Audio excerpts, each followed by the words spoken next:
કૃષ્ણ, જય માતાજી, હર હર મહાદેવ. આપણે છે તે શ્રાવણ મહિનામાં બહેનો રહેતી શુક્રવારના જીવંતિકા વ્રત રહે છે તેના વિશે આપણે જાણશું. તે વ્રતની વિધિ શું છે, તેની કથા વાર્તા શું છે, તે તમે સાંભળો અને મારી ચેનલને સબસ્ક્રાઈબ કરો. જય શ્રી કૃષ્ણ, હર હર મહાદેવ, જય જીવંતિકા માતે કી જય. તો પહેલાં આપણે એની વિધિ જાણશું. જીવંતિકા માનો વ્રતનો પ્રારંભ શ્રાવણ માસના પહેલા શુક્રવારથી થાય છે. કદાચ જો પહેલા શુક્રવારથી સંજોગાવશાત ન બની શકે તો બીજા શુક્રવારથી પણ આ વ્રત શરૂ કરી શકાય છે. વ્રત કરનારે સવારે વહેલા ઉઠી નાહી ધોઈ સ્વચ્છ થઈને માની છબી આગળ 5 દિવેટનો દીવો પ્રગટાવો. ત્યાર પછી અબીલ ગુલાલ પુષ્પોથી પૂજા કરવી. મા જીવંતિકાને પ્રાર્થના કરી તેમની કથા વાર્તા સાંભળવી. આ વ્રતકાર સ્ત્રીને એ દિવસે પીળા વસ્ત્રો, પીળા અલંકારો કે પીળા રંગની ચીજ વસ્તુઓનો ત્યાગ કરવો. બને ત્યાં સુધી લાલ રંગના વસ્ત્રો પહેરવા. વળી પીળા રંગના માંડવા નીચે સૂવું નહીં કે ચોખાનું પાણી ઓળંગવું નહીં. કથા સાંભળ્યા પછી માની 5 દિવેટોના દીવાથી આરતી કરવી. ત્યારબાદ ખાંડના શીરાનો કે સાકરનો પ્રસાદ વેચવો. પોતાના બાળકના રક્ષણ માટે માતાજીને પ્રાર્થના કરવી. એકટાણું કરવું. એ દિવસે જૂઠું ન બોલવું, કોઈની નિંદા ન કરવી. આખો દિવસ માનું રટણ કર્યા કરવું. મા જીવંતિકાની વ્રત કરનારના બાળકો પર અમી નજર કરે છે, તેમને લાંબુ આયુષ્ય આપે છે. જય મા જીવંતિકા. આ હતી એમની વ્રતની વિધિ. હવે આપણે એમની કથા વાર્તા સાંભળશું. જય જીવંતિકામાં. જીવંતિકા વ્રતની કથા વિધિ. પ્રાચીન કાળની આ વાત છે. સુશીલ કુમાર નામે એક રાજા હતો. તેને સુલક્ષણા નામે એક પત્ની હતી. રાજા રાણી બંને ધર્મપરાયણ હતા, છતાં પ્રભુએ તેમને સંતાન સુખ આપ્યું ન હતું. આથી તેઓ મનમાં ને મનમાં મૂંઝાતા હતા. એક દિવસ રાણીના મનમાં એક વિચાર આવ્યો અને તેણે ડાયરને લાલચ આપી તરતનું જન્મેલું બાળક લઈ આવવા કહ્યું. લક્ષ્મીની લાલચે ડાયણ એક બ્રાહ્મણના ઘરમાંથી તરતનું જન્મેલું બાળક ઉઠાવી લાવી અને રાણીને સોંપ્યા. પછી નગરમાં જાહેરાત કરી દીધી કે રાણીને પુત્ર અવતર્યો છે. આ સમાચારથી આખું નગર આનંદ ઉલ્લાસ મનાવવા લાગ્યું. જ્યારે આ બાજુ બાળકની મા બ્રાહ્મણી બિચારી પુત્ર ગુમ થતાં આંસુ સારવા લાગી, પુત્ર વિયોગથી રડવા લાગી. ત્યાર પછી તેણે પતિની આજ્ઞા લઈ જીવંતિકા વ્રત કરવા માંડ્યું. આ વ્રતથી પ્રસન્ન થઈ મા જીવંતિકાએ બ્રાહ્મણીના બાળક રાજકુમારનું રક્ષણ કરવા માંડ્યું. સમય જતાં બાળક મોટો થયો. રાજા અને પેલો બ્રાહ્મણ મરણ પામ્યા. ત્યારબાદ યોગ્ય સમયે રાજકુમાર ગાદીએ બેઠો અને વ્યવસ્થિત રીતે રાજ્ય કરવા માંડ્યો.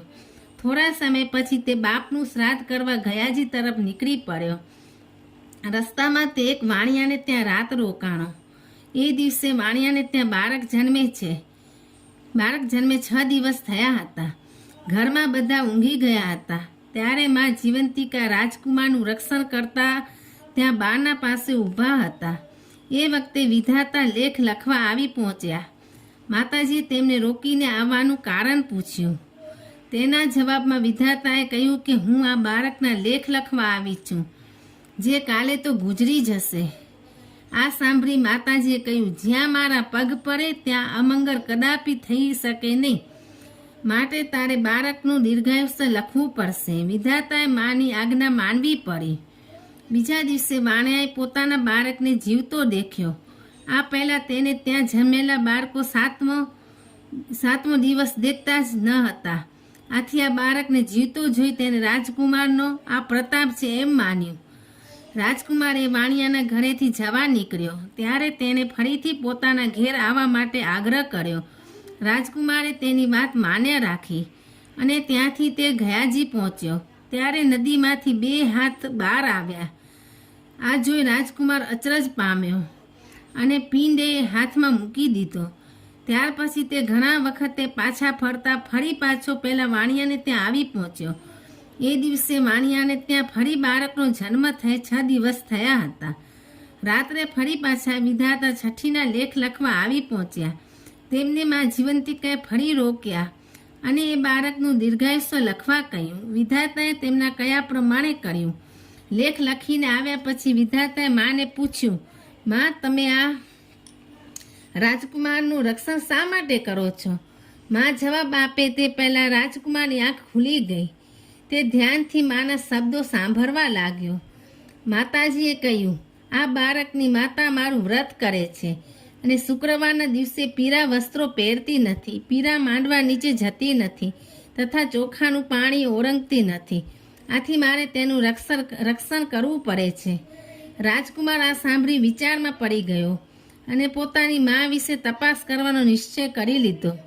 બીજે દિવસે વાણિયાની રજા લઈ રાજકુમાર પોતાના રાજ્યમાં આવી ગયો અને મહેલમાં જઈ રાણીને પૂછી બેઠો, માં, તું કયું વ્રત કરે છે?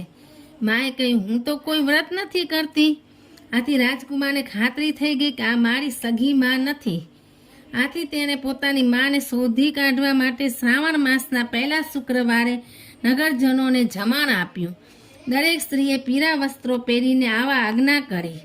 જ્યાં બધા જમવા આવ્યા ત્યાં રાજકુમારે સેવકોને પૂછ્યું કે હજી કોઈ જમવામાં બાકી રહી જાય છે? ત્યારે એક સેવકે કહ્યું, એક બ્રાહ્મણી પીળા વસ્ત્રો પહેરી જમવા આવી શકે તેમ નથી. તેણે આજે પીળા વસ્ત્રો નહીં પહેરવાનું વ્રત લીધું છે. આ સાંભળી રાજકુમાર ખુશ થઈ ઉઠ્યો. તેણે તરત જ બીજા રંગના વસ્ત્રો મોકલાવ્યા. તે પહેરીને પેલી સ્ત્રી આવી. રાજકુમાર અને બ્રાહ્મણી સામસામે મળતા જ બ્રાહ્મણીના સ્તનમાંથી દૂધની શેર નીકળી રાજકુમારના મોંમાં પડી. આ દ્રશ્ય જોઈ બધા એકી અવાજે બોલી ઉઠ્યા, આજ રાજકુમારની માં છે. ત્યાર પછી રાજકુમાર રાણીને પૂછ્યું. તેના જવાબમાં રાણીએ રડતા રડતા સઘળી હકીકત જણાવી દીધી. રાજકુમાર પેલી બ્રાહ્મણીને માં કઈ ભેટી પડ્યો અને તેને પોતાની સાથે મહેલમાં રાખી. ત્યારબાદ ઘણા વર્ષો સુધી રાજકુમારે ખાધું પીધું ને રાજ કર્યું. જેવા જીવંતિકમાં રાજકુમારને ફળ્યા તેવા સૌ કોઈને ફળજો. કથા વાર્તા સાંભળનાર સૌ કોઈને ફળજો. વિડીયો સાંભળનાર સૌ કોઈને ફળજો. જય જીવંતિકા માતે કી જય. જય શ્રી કૃષ્ણ. તમને આવી ધાર્મિક કથા વાર્તાઓ સાંભળવી હોય તો આ મારી ચેનલને લાઈક કરો, શેર કરો અને સબસ્ક્રાઈબ કરો. જય માતાજી. હર હર મહાદેવ.